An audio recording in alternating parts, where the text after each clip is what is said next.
Hey guys, welcome back to the channel. It's me, Chad, and today we're gonna do another ranking video, and this may make you happy or not happy. There will be no AI presidents involved. About a month ago, I made a post on the community tab of our channel asking what things you guys were interested in seeing me rank. And user the Cambot asked, if you make a Star Wars film one, can it be based just on like your personal enjoyment? Like how you like them, no objective stuff. Just your personal subjective preference. Well, you know what? I have nothing better to do tonight than to subject myself to the ridicule and hate of the YouTube community, so sure, Cambot, let's do it. Now, really important, if you enjoy this type of video where it's just me sitting here talking about ranking things and there are no presidents involved, hit the like button. That is one way that I measure if you guys are actually enjoying the content that I create. And if you're going to hit the like button, you might as well hit subscribe, and you know it, the notification bell, so you get notifications for new videos like this. Now, I know that I'm going to get ridiculed for this video, and I know that what I'm about to say is a waste of my breath, so come here for this. Guys, I am not a film critic. I'm just a guy that likes Star Wars movies and likes some better than others. You're going to disagree with my rankings, but here's the thing, that's okay. You can do the YouTube thing and get in the comments and tell me that my opinions are trash and that I'm trash. Or option B, I would enjoy it a whole lot more if you just went down in the comments and told me what your rankings are for the Star Wars movies and why you enjoy the movies yourselves. If you want to attack my opinions on movies, go for it. That is your prerogative. Just note, you are literally wasting your breath if you think you are going to convince me to dislike movies that I already enjoy. All right, so let's get to it. Let's go ahead and we're going to start off with the prequels.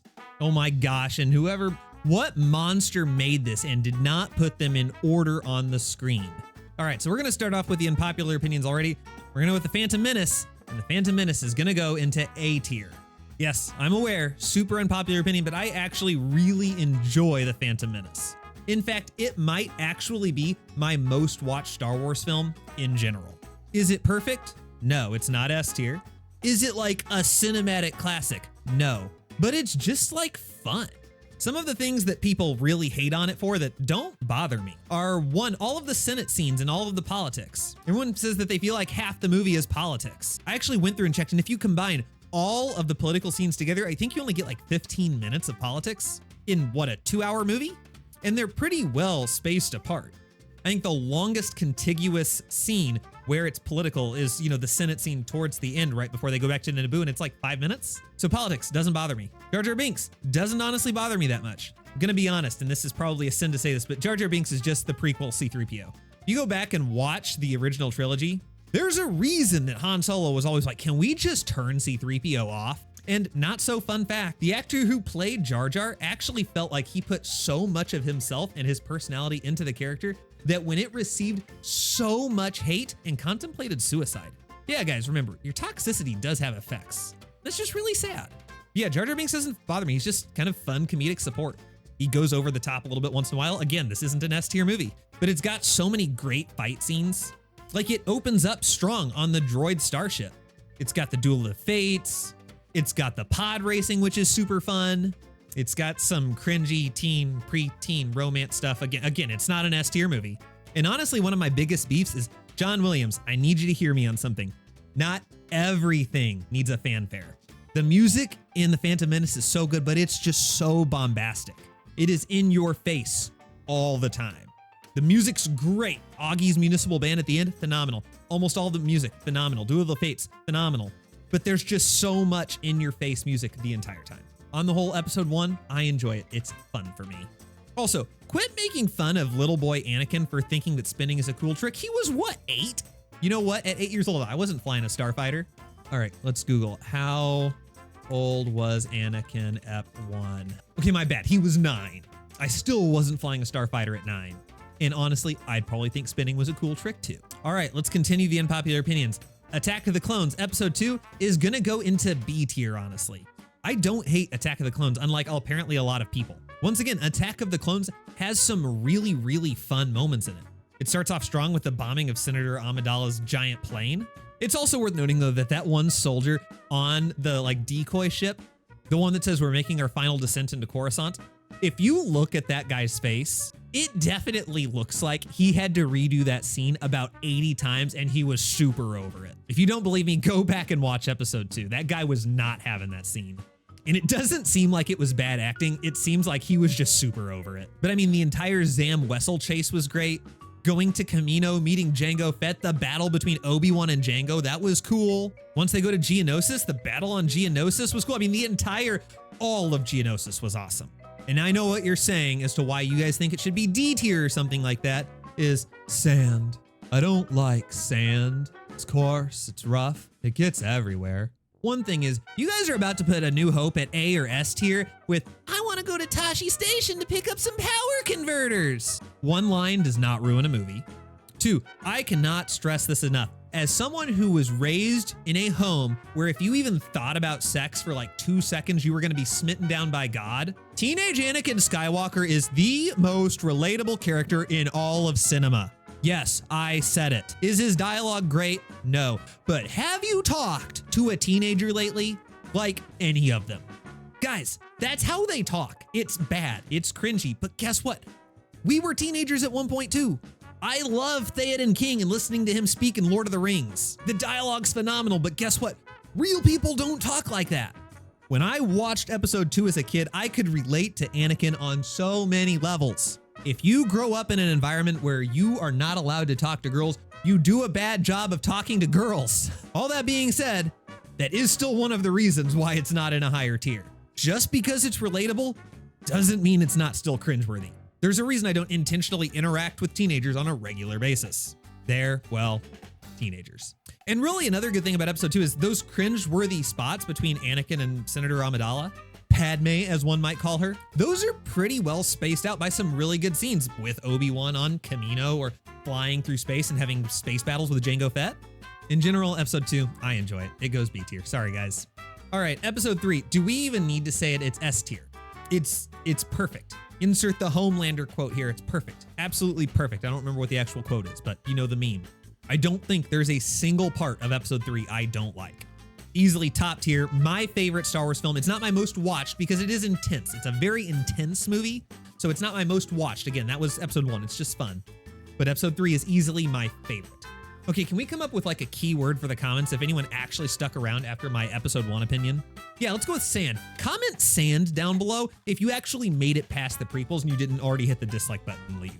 Don't worry though, we're gonna need another word to make sure that people stuck through the original trilogy. Because here we go, A New Hope.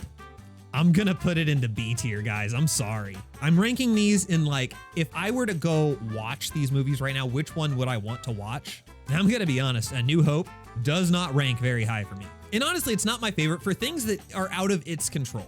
It was the first one. It had so much story to set the foundation for. But the thing is, once you see it and you know the foundational information, you don't need to really see it again. Yeah, we get it. We know who Obi-Wan is. We know who Luke is. We know who R2-D2 is. We don't need to go through an hour on Tatooine to learn that Luke's dad was a Jedi.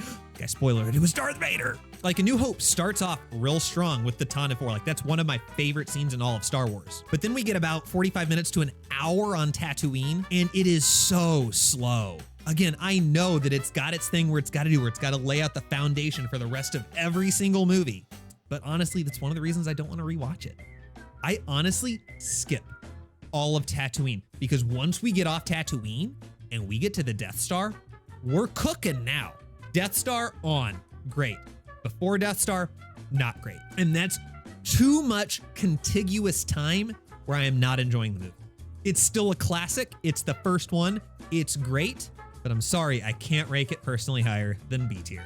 Empire Strikes Back, though, is S tier. I love 95% of The Empire Strikes Back. The 5% that I don't enjoy is honestly Dagobah. Like, the training sequence on Dagobah is kind of slow.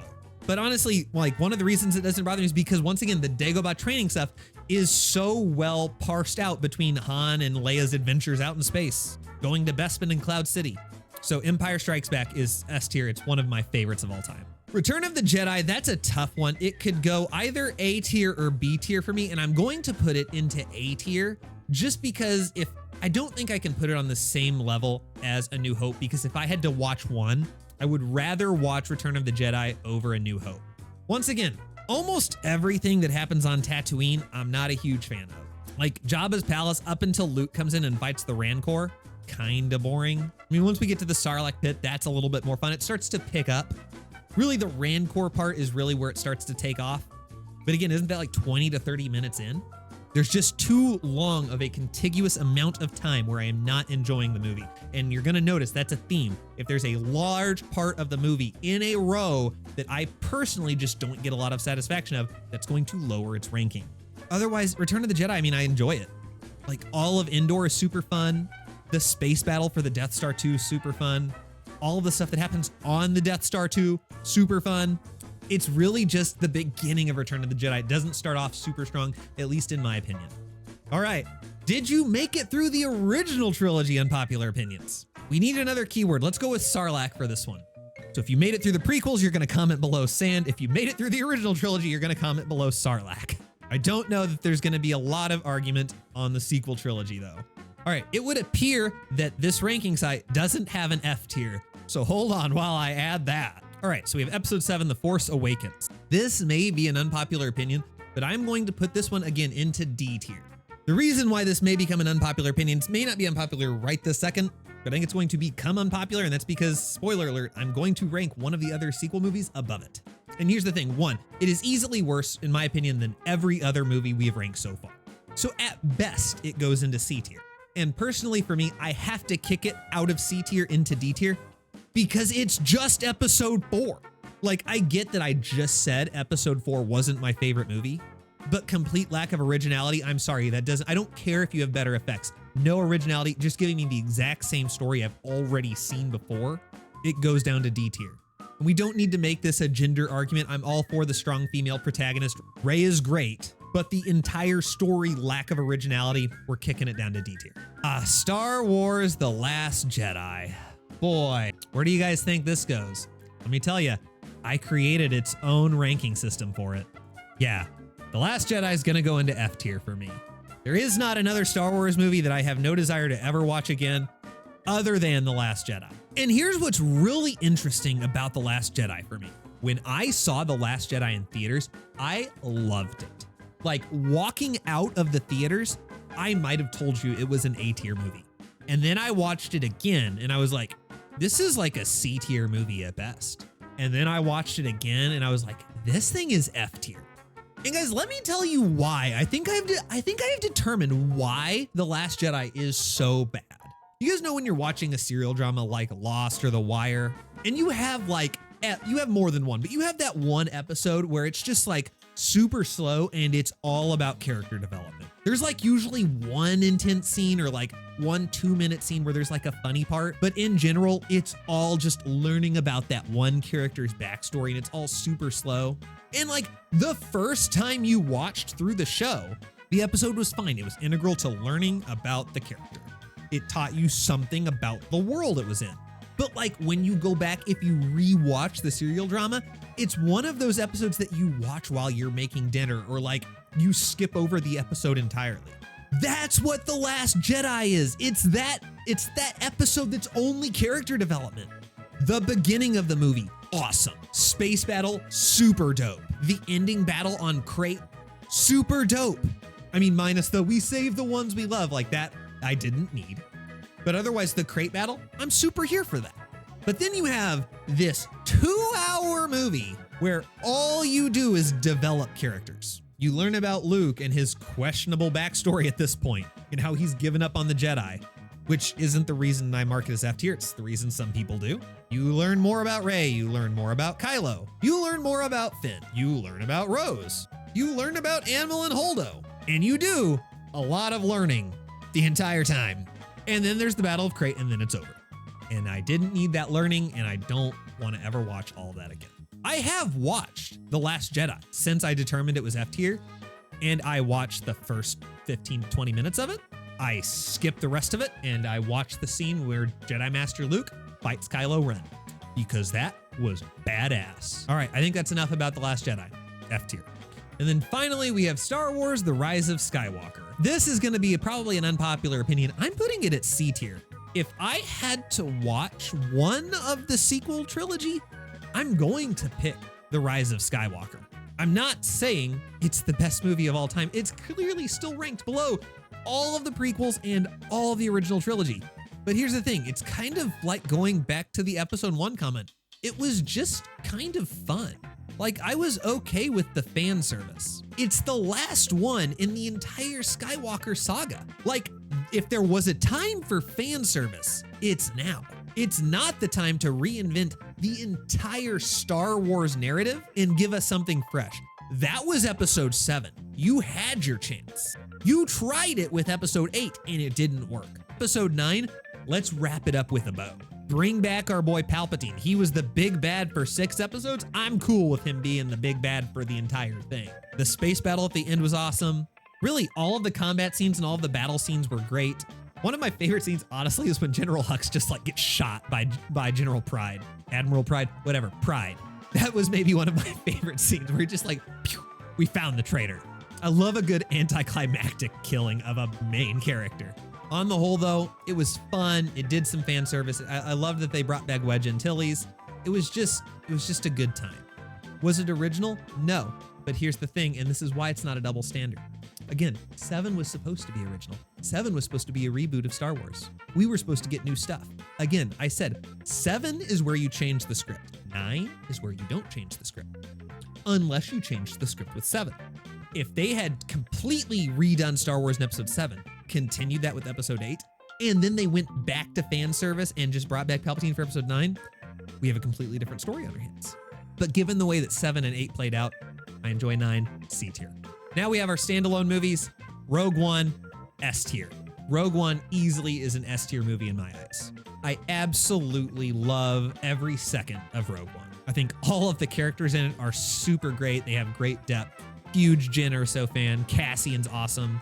I mean, I could literally just go through and name every single character and that they're awesome. Scarif, maybe one of my favorite planets. And the battle at Scarif, one of my favorite battles in all of Star Wars. The battle on Scarif and the battle above Scarif, both phenomenal. I get that it's all backstory and we kind of knew what was going to happen at the end, but we didn't know what happened in that backstory, and I appreciated every single moment of it. So Rogue One is easily S tier for me. Solo, I've gone back and forth on, and I'm going to stick with putting Solo at B tier. The reason is I cannot put it on the same level as episode 1, because episode 1 for me is a tier on it. It's definitely a tier above Solo. I'm not convinced that I love Return of the Jedi a ton more than Solo, but I definitely love episode 1 more than Solo. And I definitely love Return of the Jedi more than episode 4. So I'm trying to use some transitive properties in here to do this arrangement. Solo's, again, it's just a fun movie. Like, I've rewatched Solo more than most of the movies on this list. Who doesn't love just like a good heist? The characters were all super fun. I loved Woody Harrelson. Woody Harrelson was great. Again, I could easily just go through the list of the cast and just say, yeah, they were great. And the people that say, well, we knew it was going to happen. He was going to meet Chewbacca and he was going to do the Kessel Run. It's like, dope. Let me see him meet Chewbacca and do the Kessel Run. And let me tell you something. I enjoyed watching him meet Chewbacca and doing the Kessel Run. It was just fun. And we got to see Darth Maul. That was kind of cool too. All right, guys, we made it through. We made it to the end. Once again, let me know down in the comments, one, if you actually made it through all of these. We have our secret words. We don't need one for the end. Yeah, one, let me know your thoughts on if you enjoy this type of content. Do you want to see more things where it's just my opinion? It's not meant for just comedy purposes. I don't know why my opinion matters, but someone asked for it, so I gave it. So if you want my opinions on other things, I can give my opinions on other things. What I'm really interested in, though, is I want to know what your rankings of the movies are. I assume these are going to vary differently depending on, what you grew up with. I don't deny that nostalgia probably plays a huge part in the fact that I rank the prequels so high. But here's the thing, I don't think there's a problem with that. You like what you like, and that's what's most important. So let me know down below what your thoughts are on your ranking of the Star Wars movie. If you enjoyed this and you're still here after listening to me do all of this rambling, hit the like button. You clearly liked the video. Subscribe, notification bell. Thank you guys for watching, and we'll see you in a later video.